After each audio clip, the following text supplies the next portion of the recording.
ಕರ್ತನ ಪರಿಶುದ್ಧ ನಾಮಕ್ಕೆ ಸ್ತೋತ್ರವಾಗಲಿ. ಕರ್ತನ ಸನ್ನಿಧಾನದಲ್ಲಿ ಇವತ್ತಿನ ದಿವಸ ಝೂಮ್ನ ಮುಖಾಂತರವಾಗಿ, ಅದೇ ರೀತಿಯಲ್ಲಿ ಫೇಸ್ಬುಕ್ನ ಮುಖಾಂತರವಾಗಿ ನಿಮ್ಮ ಮಧ್ಯದಲ್ಲಿ ಬರುವುದಕ್ಕೆ ಕರ್ತನು ಕೊಟ್ಟಂತಹ ಕೃಪೆಗಾಗಿ ಕರ್ತನಿಗೆ ಸ್ತೋತ್ರ.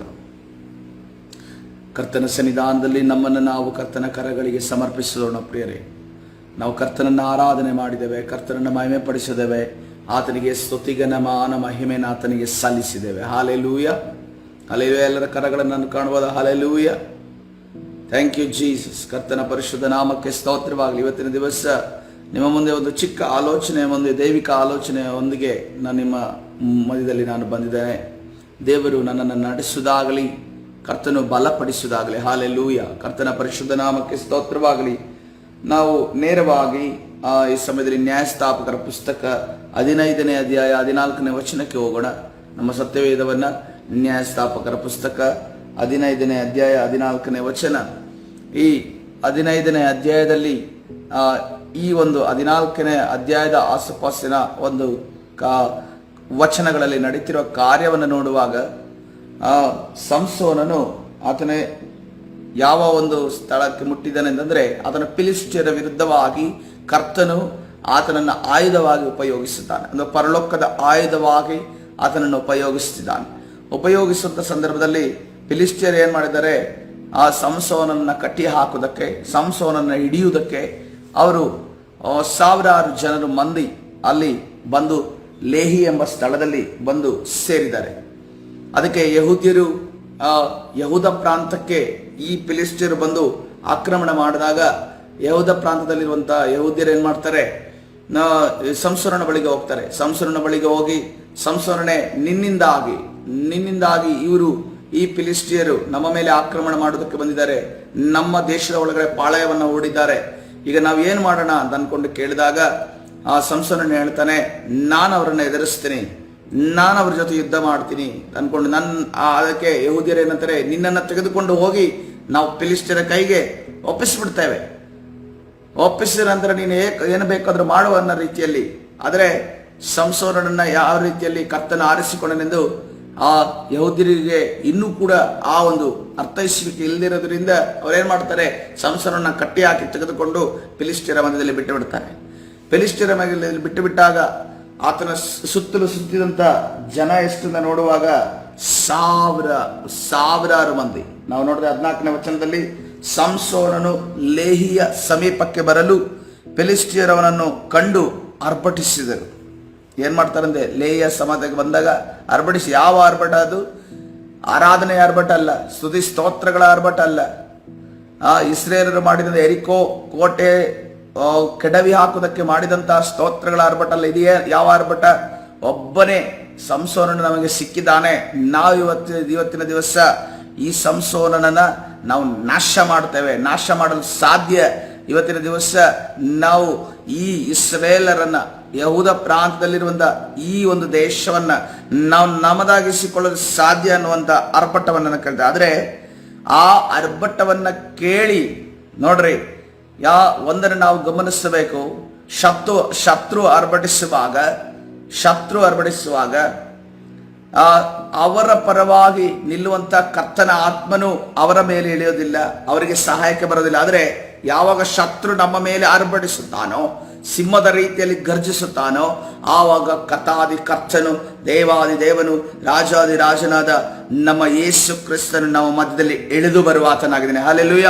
ಮುಂದೆ ನಾವು ಅಲ್ಲಿ ಗಮನಿಸಿ ನೋಡ್ರಿ, ಯೆಹೋವನ ಆತ್ಮ ಯಾವಾಗ ಈ ಆರ್ಭಟ ನಡೀತೋ, ಯೆಹೋವನ ಆತ್ಮವು ಅವನ ಮೇಲೆ ಬಂದದರಿಂದ ಅವನ ರೆಟ್ಟೆಗಳಿಗೆ ಸುತ್ತಲೂ ಕಟ್ಟಿದ್ದ ಹಗ್ಗಗಳು ಸುಟ್ಟ ಸೆಣಬಿನ ಹಾಗಾದವು, ಕೈಗೆ ಹಾಕಿದ ಬೇಡಿಗಳು ಕಳಚಿ ಬಿದ್ದವು. ಹಲ್ಲೆಲೂಯ.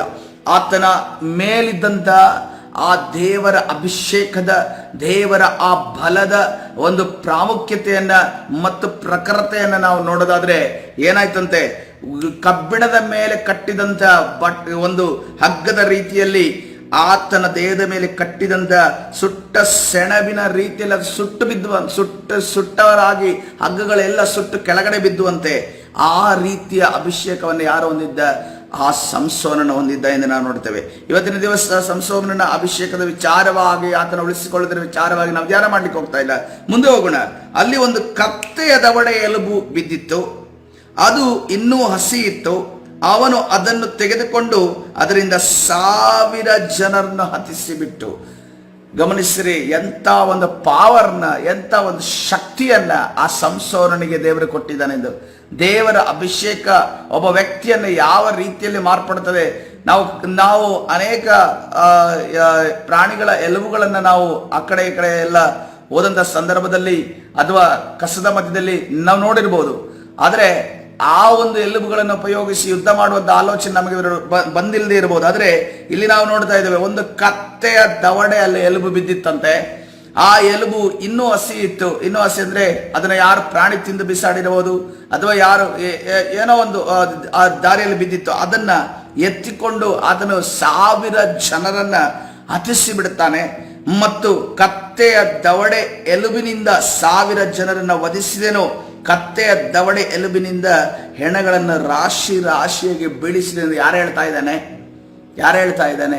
ಸಂಸೋನನೇ ಹೇಳ್ತಾ ಇದ್ದಾನೆ. ಹೇಳೋಣ, ಸಂಸೋನನು ಕತ್ತೆಯ ದವಡೆಯಿಂದ 1000 ಜನರನ್ನು ಬೀಳಿಸಿದನು ಅಥವಾ ಹತ ಮಾಡಿದನು. ಹಲ್ಲೆಲೂಯಾ, ಕರ್ತನ ಪರಿಶುದ್ಧ ನಾಮಕ್ಕೆ ಸ್ತೋತ್ರವಾಗಲಿ. ಇಲ್ಲಿ ನೋಡ್ರೆ ಕೇವಲ ಯಾವ ಶಸ್ತ್ರಾಸ್ತ್ರ, ಕತ್ತಿ ಇಲ್ಲ, ಬರ್ಜಿ ಇಲ್ಲ, ಅಥವಾ ಯಾವುದೇ ಈಟಿ ಇಲ್ಲ, ಯಾವುದೇ ರೀತಿಯ ಸರ್ವಾಯುಧಗಳನ್ನು ಧರಿಸಿಲ್ಲ. ಕೇವಲ ಕತ್ತೆಯ ದವಡೆಯಿಂದ ಆ ಒಂದು ತನ್ನ ವಿರುದ್ಧವಾಗಿ ಬಂದಿರುವಂತ ಶತ್ರುಗಳನ್ನ ನಾಶ ಮಾಡಿರುವಂತ ಈ ಸಂಸೋನನ ಮೇಲಿನಿಂದ ಅಭಿಷೇಕ, ದೇವರ ಅಭಿಷೇಕವನ್ನು ನಾವು ನೋಡೋಣ. ಆದರೆ ಎಂದು ಹೇಳಿ ತನ್ನ ಕೈಯಲ್ಲಿದ್ದ ಎಲುಬನ್ನು ಬಿಸಾಡಿದನು. ಆ ಸ್ಥಳಕ್ಕೆ ರಾಮಾತ್ಲೇಹಿ ಎಂದು ಹೆಸರಾಯಿತು. ಇಲ್ಲಿ ನಾವು ಲಾಸ್ಟ್ ವಾಕ್ಯನ ಗಮನಿಸಬೇಕಾಗಿರೋದು ಏನಂತಂದ್ರೆ, ನಮಗೆ ಏನೇ ಒಂದು ವಸ್ತು, ಪೆನ್ ಆಗಿರ್ಬೋದು, ಅಥವಾ ನಾವು ಉಪಯೋಗಿಸುವಂಥ ಅಡಿಕೆ ಸಾಮಾನುಗಳಲ್ಲಿ ಇರುವಂಥ ವಸ್ತುಗಳಾಗಿರ್ಬೋದು, ಅಥವಾ ನಾವು ಉಪಯೋಗಿಸುವಂಥ ವೆಹಿಕಲ್ ಆಗಿರ್ಬೋದು, ಅಥವಾ ನಾವು ಉಪಯೋಗಿಸುವಂಥ ಉದ್ಯೋಗದ ಸ್ಥಳದಲ್ಲಿ ಇರುವಂಥ ಸಲಕರಣೆಗಳಾಗಿರ್ಬೋದು, ಯಾವುದು ಚೆನ್ನಾಗಿರುತ್ತೋ ಅದನ್ನ ಏನು ಮಾಡ್ತೀವಿ ಹೇಳಿ? ಅದನ್ನ ನಾವು ತೆಗೆದಿಡ್ತೀವಿ, ಅದನ್ನ ನಾವು ಜೋಪಾನ ಮಾಡ್ಕೋತೀವಿ. ಇದು ನನಗೆ ಫೇವರೆಟ್ ಆಗಿರುವಂಥ ಒಂದು ವಸ್ತು ಆಗಿದೆ, ಅಥವಾ ನನಗೆ ಇದು ಉಪಯೋಗ ಬರುವಂಥ ವಸ್ತು ಆಗಿದೆ, ಅಥವಾ ನಾನು ಇದರಿಂದ ಒಂದು ಸಾರಿ ಒಂದು ಸಮಸ್ಯೆಯಿಂದ ಪಾರಾಗೋದಕ್ಕೆ ನಾನು ಉಪಯೋಗಿಸುವಂಥ ವಸ್ತು ಆಗಿದೆ. ಅಥವಾ ನಾನು ಬರೆದಿರುವಂಥ, ನನಗೆ ಕಳೆದ ಬಾರಿ ಯಶಸ್ಸನ್ನು ಕೊಟ್ಟಿರುವಂಥ ಪೆನ್ ಇದಾಗಿದೆ, ನನ್ನ 10th ಎಕ್ಸಾಮಲ್ಲಿ ಪಾಸ್ ಆದಂಥ ಪೆನ್ ಇದಾಗಿದೆ, ಅಥವಾ ನಾನು ಕೂರುವಂಥ ಚೇರ್ ಇದು ನನಗೆ ಲಕ್ಕಿ ಚೇರ್ ಆಗಿದೆ, ನಾನು ಇದನ್ನು ಕೂರುವಂಥದ್ದು ಬಹಳ ಬಹಳ ನನಗೆ ಅದೃಷ್ಟಕರವಾದದ್ದು, ಅಥವಾ ಈ ದಿಕ್ಕಲ್ಲಿ ನಾನು ಕೂತ್ರೆ ನನಗೆ ಅದೃಷ್ಟಕರವಾದ ಒಂದು ದಿಕ್ಕಾಗಿದೆ ಅಥವಾ ಸ್ಥಳವಾಗಿದೆ, ಅಥವಾ ನಾನು ಹಾಕುವಂಥ ಚಪ್ಪಲಿ, ನಾನು ಈ ಚಪ್ಪಲಿಯನ್ನು ಹಾಕಿದ್ರೆ ನನಗೆ ಸಕ್ಸಸ್ ಸಿಗುವಂಥದ್ದಾಗಿ, ಈ ರೀತಿಯ ಆಲೋಚನೆಗಳಲ್ಲಿ ನಾವು ಮೊದಲು ಇದ್ದಿರಬಹುದು. ಆದರೆ ಈ ಸಮಯದಲ್ಲಿ ಕರ್ತನೆ ಹೇಳ್ತಾ ಇದ್ದಾನೆ, ನೋಡ್ರಿ, ಸಂಸೋನನಿಗೆ ಆ ದವಡೆಯನ್ನ ಸಂಸೋನನ ಅದಕ್ಕೆ ಒಂದು ತಾಮ್ರದ ಪಟ್ಟಿನೋ ಅಥವಾ ಕಬ್ಬಿಣದ ಪಟ್ಟಿನೋ ಹಾಕಿ ಅದನ್ನ ತನ್ನ ಅಸ್ತ್ರವಾಗಿ ಮುಂದಿನ ದಿವಸದಲ್ಲಿ ಅದನ್ನು ಉಪಯೋಗಿಸಬೇಕಿತ್ತು. ಯಾಕಂತಂದ್ರೆ 1000 ಜನರನ್ನ ಆತನ ಕೊಂದಿದ್ದಾನೆ, 1000 ಜನರನ್ನ ಆತನ ಸಾಯಿಸಿದ್ದಾನೆ. ಈ 1000 ಜನರನ್ನ ಒಂದು ಕತ್ತೆಯ ದವಡೆಯನ್ನ ಆತನ ಆಯುಧ ಮಾಡಿಕೊಂಡು ಸಾಯಿಸಿದಾನೆಂದಾಗ, ಯಾರೇ ಆದರೂ ಕೂಡ ಈ ಅಸ್ತ್ರದಿಂದ ನಾನು ದೊಡ್ಡ ಕಾರ್ಯವನ್ನ ಮಾಡಿದ್ದೇನೆ, ಈ ಒಂದು ಸಾಮಾನ್ಯವಾದ ದವಡೆಯಿಂದ ನಾನು 10,000 ಜನರನ್ನ ನಾನು ಸಾಯಿಸಿದ್ದೇನೆ ಅಂದಾಗ ಅದನ್ನು ನಾವು ತೆಗೆದಿಡ್ತೇವೆ, ಅಥವಾ ಸಂಸೋನನ ಅದನ್ನು ತೆಗೆದಿಡಬೇಕಾಗಿತ್ತು. ಆದರೆ ಆತನ ಒಂದು ಕಾರ್ಯವನ್ನು ಮಾಡ್ತಾ ಇದ್ದಾನೆ. 17ನೇ ವಚನದಲ್ಲಿ ಎಂದು ಹೇಳಿ ತನ್ನ ಕೈಯಲ್ಲಿದ್ದ ಏನ್ ಮಾಡದ್ನಂತೆ ಹೇಳೋಣ, ಎಲುಬನ್ನ ಬಿಸಾಡಿದನು. ಬಾಯ ತೆರೆದು ಹೇಳೋಣ, ಎಲುಬನ್ನ ಬಿಸಾಡಿದನು. ಎಲ್ಲರೂ ಹೇಳೋಣ, ಎಲುಬನ್ನ ಬಿಸಾಡಿದನು. ಇನ್ನೊಂದ್ಸರಿ ಹೇಳೋಣ, ಎಲುಬನ್ನ ಬಿಸಾಡಿದನು. ಹಲ್ಲೆಲೂಯಾ, ಕರ್ತನ ಪರಿಶುದ್ಧ ನಾಮಕ್ಕೆ ಸ್ತೋತ್ರವಾಗಲಿ. ಇವತ್ತಿನ ದಿವಸ ಪ್ರಿಯರೇ, ಆ ಎಲುಬಿನ ಮೇಲೆ ಯಾವ ಅಭಿಷೇಕ ಇಲ್ಲ, ಅಭಿಷೇಕ ಇದ್ದಂಥದ್ದು ಸಂಸೋನನ ಮೇಲೆ ಅದೇ ರೀತಿಯಲ್ಲಿ ಅಭಿಷೇಕ ಬರುವಂಥದ್ದು ನಮ್ಮ ಕಥಾದಿ ಕರ್ತನ ಮುಖಾಂತರವಾದ. ಹಲ್ಲೆಲೂಯಾ, ಕರ್ತನ ಪರಿಶುದ್ಧ ನಾಮಕ್ಕೆ ಸ್ತೋತ್ರವಾಗಲಿ. ಇವತ್ತಿನ ದಿವಸ ಪ್ರಿಯರೇ, ನಾವು ಅನೇಕ ವಸ್ತುಗಳನ್ನ, ನನಗೆ ಇದು ಲಕ್ಕಿ ಆದದ್ದು, ನನಗೆ ಇದು ಅದೃಷ್ಟಕರವಾದದ್ದು, ನನಗೆ ಇದು ನನಗೆ ಇದು ಜಯ ಕೊಡುವಂಥದ್ದು, ನನಗೆ ಇದು ಒಳ್ಳೆಯದನ್ನು ಮಾಡುವಂಥದ್ದು ಅಂದುಕೊಂಡ ನಾವು ಮೂಢನಂಬಿಕೆಗಳನ್ನು ಇಟ್ಟುಕೊಂಡು ನಾವು ಕ್ರಿಸ್ತನಲ್ಲಿ ನಡೀತಾ ಇದ್ದೇವೆ. ಆದರೆ ಕರ್ತನ ಹೇಳ್ತಾ ಇದ್ದೇನೆ, ನಿನಗೆ ಯಾವುದು ಕೂಡ ಅದೃಷ್ಟವಲ್ಲ, ನಿನಗೆ ಯಾವುದು ಕೂಡ ಲಕ್ಕಿಯಲ್ಲ, ನನ್ನ ಕೃಪೆ ಇರುವುದಾದರೆ ಮಾತ್ರವೇ ನಿನ್ನ ಜೀವನ ಅನ್ನೋದನ್ನು ಕರ್ತನ ಹೇಳ್ತಾ ಇದ್ದೇನೆ. ಹಲ್ಲೆಲೂಯಾ. ಕರ್ತನ ಪರಿಶುದ್ಧ ನಾಮಕ್ಕೆ ಸ್ತೋತ್ರವಾಗಲಿ. ನೀನು ಯಾವುದು ಕೂಡ ನಿನಗೆ ಲಕ್ಕಿಯಲ್ಲ, ಯಾವುದು ಕೂಡ ಅದೃಷ್ಟ ಅಲ್ಲ, ಯಾವುದು ಕೂಡ ಒಳ್ಳೆ ಕಾರ್ಯವಲ್ಲ. ಯಾವುದು ಒಳ್ಳೆ ಕಾರ್ಯ? ಯಾವುದು ಒಳ್ಳೆ ಕಾರ್ಯ? ಕರ್ತನ ಅಭಿಷೇಕವೇ, ಕರ್ತನ ಚಿತ್ತವೇ, ಕರ್ತನ ವಾಕ್ಯಗಳೇ, ಕರ್ತನ ಪ್ರಸನ್ನತೆಯೇ ನಿನಗೆ ಆ ಒಂದು ಕೃಪೆಯನ್ನು ತರುವಂಥದ್ದಾಗಿದೆ. ಹಾಲೆಲೂಯಾ. ಕರ್ತನ ಪರಿಶುದ್ಧ ನಾಮಕ್ಕೆ ಸ್ತೋತ್ರವಾಗಿ. ನೀವು ಹೇಳ್ಬೋದು, ನೀವು ಆ 1 ಸಮುವೇಲ 21:8 ವಚನಕ್ಕೆ ಹೋಗುವಾಗ, 1 ಸಮುವೇಲ 21:8 ವಚನಕ್ಕೆ ಹೋಗುವಾಗ ಸತ್ಯವೇದವನ್ನು ತೆರೆಯೋಣ. ನೀವು ಕೆಲವರು ಹೇಳ್ಬೋದು, ದಾವಿದನು ಯಾಕೆ ಮತ್ತೆ ಅಲ್ಲಿ ಬಂದಂತ ಅಹಿಮಲೇಖನ ಎಂಬಂತ ಒಂದು, ನೀವು ಎಲ್ರಿಗೂ ಗೊತ್ತಿದೆ, ದಾವಿದನು ಆತನು ಯಾವ ರೀತಿಯಲ್ಲಿ ಗೋಲ್ಯಾತನನ್ನು ಕೊಂದನು? ಕತ್ತಿಯಿಂದ. ಯಾರ ಕತ್ತಿಯಿಂದ? ಗೋಲ್ಯಾತನ ಕತ್ತಿಯಿಂದ. ದಾವಿದನ ಕತ್ತಿಯಿಂದಲ್ಲ, ಸೌಲನ ಕತ್ತಿಯಿಂದಲ್ಲ, ತಾನು ತೆಗೆದುಕೊಂಡಿರೋಗಿರುವಂತ ಕತ್ತಿಯಿಂದಲ್ಲ. ಯಾರ ಕತ್ತಿಯಿಂದ? ಗೋಲ್ಯಾತನ, ಆತನ ಕೈಯಲ್ಲಿದ್ದ ಕತ್ತಿಯಿಂದಲೇ ಆತನ ತಲೆಯನ್ನು ಕಡಿತಾನೆ.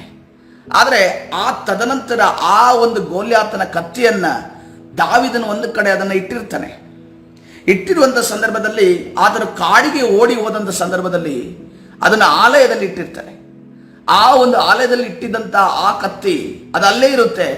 ದಾವಿದನು ತನ್ನ ಕಾಡಿನಲ್ಲಿ ಓಡಾಡುತ್ತಾ ಬಂದು ಆಹಾರ ಬೇಕಾದಾಗ ಆತನು ದೇವರ ಆಲಯಕ್ಕೆ ಬಂದು ಯಾಜಕನ ಬಳಿ ಆಹಾರವನ್ನು ಕೇಳ್ತಾನೆ, ರೊಟ್ಟಿಯನ್ನು ಕೇಳ್ತಾನೆ. ರೊಟ್ಟಿಯನ್ನು ಕೇಳುವಾಗ ಪರಿಶುದ್ಧವಾದ ಯಾಜಕರಿಗೆ ದೇವರಿಗೆ ಸಮರ್ಪಿಸಲ್ಪಟ್ಟ ಪರಿಶುದ್ಧ ರೊಟ್ಟಿ ಬಿಟ್ಟು ಬೇರೆ ಏನು ಇಲ್ಲ ಅಂತ ಹೇಳಿ ಅದನಿಗೆ ರೊಟ್ಟಿ ಕೊಟ್ಟು ಯಾವುದಾದ್ರೂ ಆಯುಧ ಇದೆಯಾ ಅಂತ ಅಂದ್ಕೊಂಡು ಯಾಜಕನ ಹತ್ರ, ಈ ಅಹಿಮೇಲಕನ ಹತ್ರ ಕೇಳ್ತಾನೆ. ಆಗ ಅಹಿಮೇಲಕನ ಹೇಳ್ತಾನೆ, ಯಾವ ಆಯುಧ ಇಲ್ಲ, ಒಂದೇ ಒಂದು ಆಯುಧ ಇದೆ ಅನ್ನೋದನ್ನು ಹೇಳುವಾಗ ಈ ರೀತಿಯಲ್ಲಿ ನೋಡಿ, 8ನೇ ವಚನ, 1 ಸಮುವೇಲ 21:8 ವಚನದಲ್ಲಿ, ದಾವಿದನು ಅಹಿಮೆಲೆಕನನ್ನು, ಅರಸನ ಕಾರ್ಯವು ಅವಸರವಾಗಿದ್ದರಿಂದ ಕತ್ತಿಯನ್ನಾಗಲಿ ಬೇರೆ ಆಯುಧವನ್ನಾಗಲಿ ತೆಗೆದುಕೊಂಡು ಬರಲು ಆಗಲಿಲ್ಲ, ನಿನ್ನ ಬಳಿಯಲ್ಲಿ ಬರ್ಜಿಯಾಗಲಿ ಕತ್ತಿಯಾಗಲಿ ಇಲ್ಲವೋ ಎಂದು ಕೇಳಲು ಅವನು, ಆವಾಗ ಆ ಒಂದು ಯಾಜಕನ ಈ ರೀತಿ, ನೀನು ಎಲ್ಲಾ ತಗ್ಗಿನಲ್ಲಿ ಕೊಂದು ಹಾಕಿದ ಫಿಲಿಸ್ಟಿಯನಾದ ಗೋಲ್ಯಾತನ ಕತ್ತಿಯು ಒಂದು ಬಟ್ಟೆಯಲ್ಲಿ ಸುತ್ತಲ್ಪಟ್ಟು ಎಫೋದಿನ ಹಿಂದೆ ಇಡಲ್ಪಟ್ಟಿದೆ, ಬೇಕಾದರೆ ಅದನ್ನು ತೆಗೆದುಕೋ, ಅದರ ಹೊರತು ನನ್ನ ಬಳಿಯಲ್ಲಿ ಬೇರೊಂದಿಲ್ಲ ಎಂದು ಉತ್ತರ ಕೊಟ್ಟನು. ಆವಾಗ ದಾವಿದನ ರಿಯಾಕ್ಷನ್ ನೋಡ್ರಿ. ದಾವಿದನು, ಅದಕ್ಕೆ ಸಮಾನವಾದದ್ದು ಮತ್ತೊಂದಿಲ್ಲ, ಅದನ್ನೇ ಕೊಡು ಎಂದು ಹೇಳಿ ತೆಗೆದುಕೊಂಡನು. ಹಲ್ಲೆಲೂಯಾ.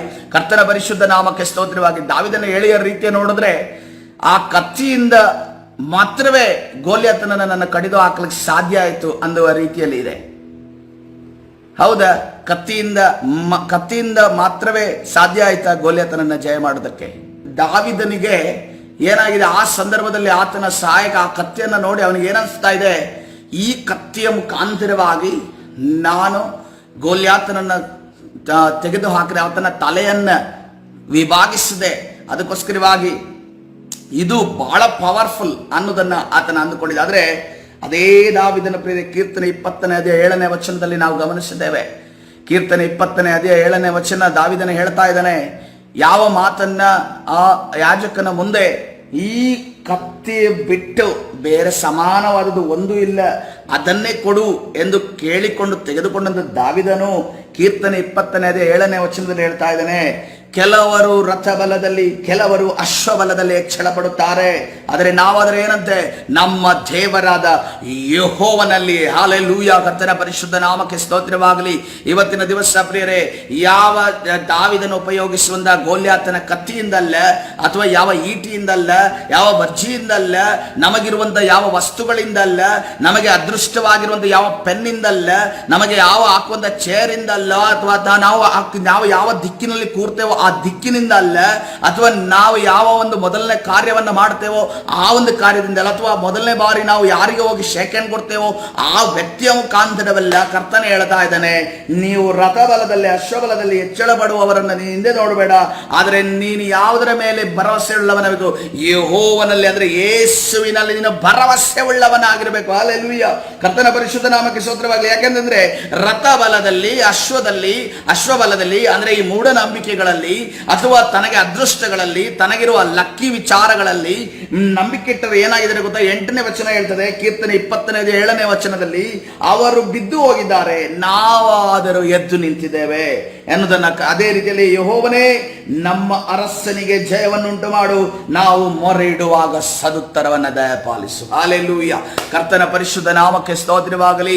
ಈ ಬೆಳಗಿನ ಜಾವದಲ್ಲಿ ಕರ್ತನ ಸಾನ್ನಿಧ್ಯದಲ್ಲಿ ಬಂದಿರುವಂತಹ ದೇವಜನರೇ, ನಾವು ಒಂದನ್ನ ಅರ್ಥ ಮಾಡಿಕೊಳ್ಳಬೇಕು. ನಮಗೆ ಯಾವ ಅದೃಷ್ಟವಾದ ವಸ್ತು ಇಲ್ಲ, ಯಾವ ಲಕ್ಕಿ ಆಗಿರುವಂತಹ ಒಂದು ದಿಕ್ಕಿಲ್ಲ, ಯಾವ ಲಕ್ಕಿ ಆಗಿರುವಂತಹ ಒಂದು ಸ್ಥಳ ಇಲ್ಲ, ಯಾವ ಲಕ್ಕಿ ಆಗಿರುವಂತಹ ಯಾವ ವಿಚಾರವು, ಯಾವ ಕುರ್ಚಿ ಇಲ್ಲ, ಯಾವ ಲಕ್ಕಿ ಆಗಿರುವಂತಹ ವ್ಯಕ್ತಿ ಇಲ್ಲ, ಯಾವ ಲಕ್ಕಿ ಆಗಿರುವಂತಹ ನಮ್ಮ ಬಾಯಲ್ಲಿ ನುಡಿಯುವಂತ. ಕೆಲವರು ಹೇಳ್ತಾರೆ, ನಾನು ಕೇಳಿದ್ದೇನೆ, ನಾನು ಒಂದು ದಿವಸ ಇದೇ ರೀತಿ ಒಂದು ಬಜ್ಜಿ ತೆಗೆದುಕೊಳ್ಳೋದಕ್ಕೆ ಹೋದೆ. ಅದು ಬಹಳ ಒಂದು ಅರ್ಲಿ ಟೈಮ್ ಆಗಿತ್ತು, ಅಂದರೆ ಇನ್ನು ಸಂಜೆ ಆಗಿರಲಿಲ್ಲ, 5 ಗಂಟೆ ಅಷ್ಟೊತ್ತಿಗೆ ನಾನು ಹೋಗಿದ್ದೆ. ಆವಾಗ ಆ ವ್ಯಾಪಾರಿ ಎಲ್ಲನೂ ಅವರ ಬಜ್ಜಿ ಮಾಡೋದಕ್ಕೆ, ಬಜ್ಜಿ ಮಾಡೋದಕ್ಕೆ ರೆಡಿ ಮಾಡ್ತಾ ಇದ್ರು.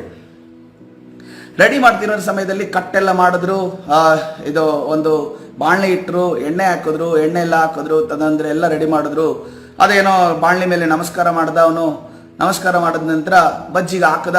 ಆದ ನಂತರ ನನ್ನ ಹತ್ರ ನಾನು ಎಷ್ಟು ಕೇಳಿದ್ನೋ ಅಷ್ಟನ್ನ ಕೈ ಕೊಟ್ಟು ಅವನೇನಂದ, ಲಾಭ ಅನ್ನಿ ಅಂತ ಅನ್ಕೊಂಡು, ಇದೇನು ಲಾಭ ಅನ್ನಿ ಅಂತ ಅಂದ್ಕೊಂಡು ಹೇಳ್ತಿದ್ದೇನಲ್ಲ ಅನ್ನೋ ರೀತಿಯಲ್ಲಿ, ಲಾಭ ಅನ್ನಿ ಏನು ಲಾಭ ಅನ್ನಿ, ಹಣ ಬೇಡ ಅನ್ನೋ ರೀತಿಯಲ್ಲಿ ನನಗಾಯ್ತು ಮನಸ್ಸಲ್ಲಿ. ಇವ್ರಿಗೇನು ಲಾಭ ಅಂತ ಅನ್ಕೊಂಡು ಹೇಳಿ ಹೋದ್ರೆ ಸಾಕ ಅನ್ನೋ ರೀತಿಯಲ್ಲಿ ಅದು ನಾನು ಸುಮ್ಮನೆ ಆಗ್ಬಿಟ್ಟು ನಾನು ಹಣ ಕೊಡಿಸಿದ. ಅದರ ಅರ್ಥ ಏನಂತಂದ್ರೆ, ನಾವು ಕಸ್ಟಮರ್ಗಳು, ನಾವು ಅವರಿಗೆ ವ್ಯಾಪಾರ ಮಾಡುವವರು, ಲಾಭ ಅಂತ ಹೇಳಿದಾಗ ಅವರಿಗೆ ಲಾಭ ಆಗುತ್ತೆ ಅನ್ನುವ ರೀತಿಯ ಒಂದು ಆಲೋಚನೆ ಅವರಲ್ಲಿ ಪ್ರೇರೆ. ನಮಗೆ ಯಾರು ಕೂಡ ಲಾಭ ಅನ್ನೋದು ಬೇಡ. ಹಲ್ಲೆಲೂಯ. ನಮಗೆ ಲಾಭ ಅನ್ನೋವನ ಮೇಲೆ ಕೂತಿದ್ದಾನೆ, ಆತನ ಪರಲೋಕ ಸಿಂಹಾಸನ ರೂಢನಾಗಿದ್ದಾನೆ. ಹಲ್ಲೆಲೂಯ. ಆ ಲಾಭ ಅನ್ನುವವನು ನಮ್ಮ ಜೊತೆ ಇರುವವರೆಗೂ ನಮಗೆ ಯಾವ ನಷ್ಟ ಆಗೋದಕ್ಕೆ ಆತನ ಬಿಡೋದಿಲ್ಲ. ಹಲ್ಲೆಲೂಯ.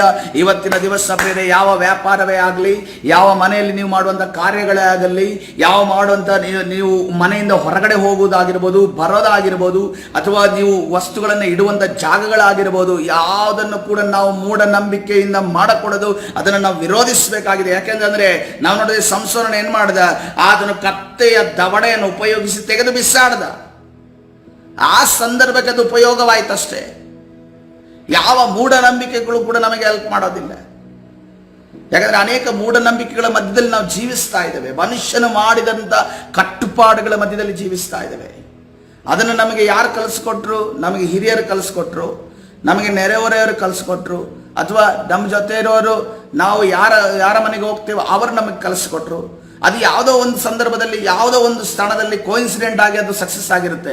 ಅದನ್ನೇ ನಾವು ಮುಂದುವರಿಸಿಕೊಂಡು ಹೋದರೆ ಅದು ಸೈತಾನನಿಗೆ ಮಹಿಮೆಯನ್ನು ತರುವಂಥದ್ದು. ಅದಕ್ಕೋಸ್ಕರವಾಗಿ ನಾವು ಒಂದನ್ನು ತಿಳಿದುಕೊಳ್ಳಬೇಕು ಪ್ರೇರೆ, ನಾವು ದೇವರಿಗೆ ಮಹಿಮೆಯನ್ನು ತರುವಂಥ ಕಾರ್ಯವನ್ನು ಮಾಡಬೇಕು ಎನ್ನುವುದಾದರೆ ಇಂಥ ನಂಬಿಕೆಗಳನ್ನು ವಿಶ್ವಾಸಿ ಜೀವಿತದಲ್ಲಿ ತೊಲಗಿಸಿ ಬಿಡಬೇಕು. ಹಲ್ಲೆಲೂಯ. ಯಾವಾಗ ನಾವು ತೊಲಗಿಸ್ತೇವೋ ನಮಗಿರುವಂಥ ಅಡ್ಡಿಗಳನ್ನು ತೆಗೆದು ಹಾಕುವ ತನಗೆ ನಮಗಿರುವಂಥ ಎಲ್ಲ ಆಶೀರ್ವಾದ ಬಾಗಿಲುಗಳು ತೆರೆಯಲ್ಪಡುವಂಥದ್ದಾಗಿದೆ. ಹಲ್ಲೆಲೂಯ. ಹಲ್ಲೆಲೂಯ. ಕರ್ತನ ಪರಿಶುದ್ಧ ನಾಮಕ್ಕೆ ಸ್ತೋತ್ರವಾಗಲಿ. ಇವತ್ತಿನ ದಿವಸ ನಮ್ಮನ್ನು ನಾವು ಕರ್ತನ ಕರಗಳಿಗೆ ಒಪ್ಪಿದೆ. ಈ ಒಂದು ಚಿಕ್ಕದಾದ ಸಂದೇಶ ನಿಮ್ಮ ಜೀವಿತದಲ್ಲಿ ಒಂದು ಪರಿಣಾಮವನ್ನು, ದೊಡ್ಡ ಒಂದು ಪ್ರಭಾವವನ್ನು ಬೀರುವುದಾಗಲಿ. ಹಲ್ಲೆಲೂಯ. ಈ ಸಮಯದಲ್ಲಿ ಪ್ರಾರ್ಥನೆ ಮಾಡಿಕೊಳ್ಳೋಣ.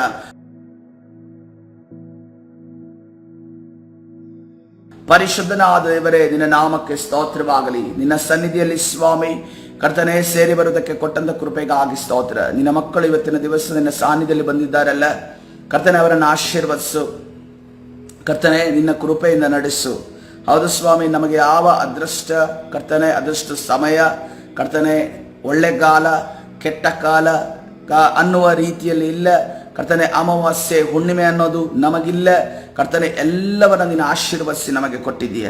ಅದಕ್ಕಾಗಿ ನಿನಗೆ ಸ್ತೋತ್ರ ಮಾಡ್ತೇವೆ ಕರ್ತನೆ. ರಾಜ, ನಿನ್ನ ಪ್ರಸನ್ನತೆ ಇಳಿದು ಬರಲಿ, ನಿನ್ನ ಮಹಿಮೆ ಇಳಿದು ಬರಲಿ. ಯಾರು ಕೂಡ ಮೂಢನಂಬಿಕೆಗೆ ಕರ್ತನೆ ಒಳಗಾಗದೆ, ಮೂಢನಂಬಿಕೆಯಲ್ಲಿ ಜೀವಿಸದೆ ಕರ್ತನೆ, ಮೂಢನಂಬಿಕೆಯ ವಸ್ತುಗಳಲ್ಲಿ ಕರ್ತನೆ ಭರವಸೆ ಇಡದೆ ಕರ್ತನೆ, ನಿನ್ನ ಮೇಲೆ ಭರವಸೆ ಇಡುವಾಗ ಒಬ್ಬೊಬ್ಬರನ್ನು ನಡೆಸುವುದಕ್ಕಾಗಿ ಸ್ತೋತ್ರ ಕರ್ತನೆ. ಯಾವ ಕತ್ತೆಯ ದವಡೆಯಲ್ಲ, ಯಾವ ಗೋಲ್ಯಾತನ ಕತ್ತಿಯಲ್ಲ ಸ್ವಾಮಿ ಕರ್ತನೆ. ದಾವೀದನಿಗೆ ಕರ್ತನೆ ಮತ್ತು ಸಂಸೋನಿಗೆ ಜಯ ಕೊಟ್ಟಿದ್ದು ಕರ್ತನೆ ನಿನ್ನ ಅಭಿಷೇಕ, ನಿನ್ನ ನಾಮ ಅವರಿಗೆ ಜಯ ಕೊಟ್ಟಿದ್ದು. ಅದಕ್ಕಾಗಿ ಸ್ತೋತ್ರ ಏಸಪ್ಪ. ಇವತ್ತಿನ ದಿವಸ ಕರ್ತನೆ, ನಾವು ಅದನ್ನು ಅರಿತುಕೊಳ್ಳುವಾಗ ನಮಗೆ ಸಾಯದಸ್ತವನ್ನು ಚಾಚು. ನಮ್ಮ ವಿರುದ್ಧವಾಗಿ ಕರ್ತನೆ ರಾಜ, ಈ ಒಂದು ಮೂಢನಂಬಿಕೆಗಳನ್ನು ನಂಬಿಕೊಂಡು ಜೀವಿಸುವ ಹಾಗೆ ಕರ್ತನೇ ರಾಜ, ಮೂಢನಂಬಿಕೆಗಳನ್ನು ಪಾಲಿಸುವಾಗ ನಮ್ಮನ್ನು ಪ್ರೇರೇಪಿಸುವಂಥ ಎಲ್ಲ ಸೈತಾನನ ಅಂಧಕಾರ ಶಕ್ತಿಗಳ ಬಲಗಳನ್ನು, ದುರಾತ್ಮನ ಕಾರ್ಯಗಳನ್ನು ನಜರೇತಿನ ಯೇಸುವಿನ ನಾಮದಲ್ಲಿ ಬಂಧಿಸಿ ಮುರಿದಾಗ್ತಾ ಇದ್ದೇವೆ. ಬಿಡುಗಡೆ ಉಂಟು ಮಾಡಿ ನೀನು ತಾನೇ ನಡೆಸು, ಬಲಪಡಿಸು. ಕರ್ತನಾದ ಯೇಸು ಸ್ವಾಮಿ ಹೆಸರಲ್ಲಿ ಪ್ರಾರ್ಥಿಸಿ ಹೊಂದಿಕೊಳ್ತೇನೆ, ಜೀವವುಳ್ಳ ತಂದೆ. ಆಮೇನ್. ಹಾಲೆಲೂಯಾ.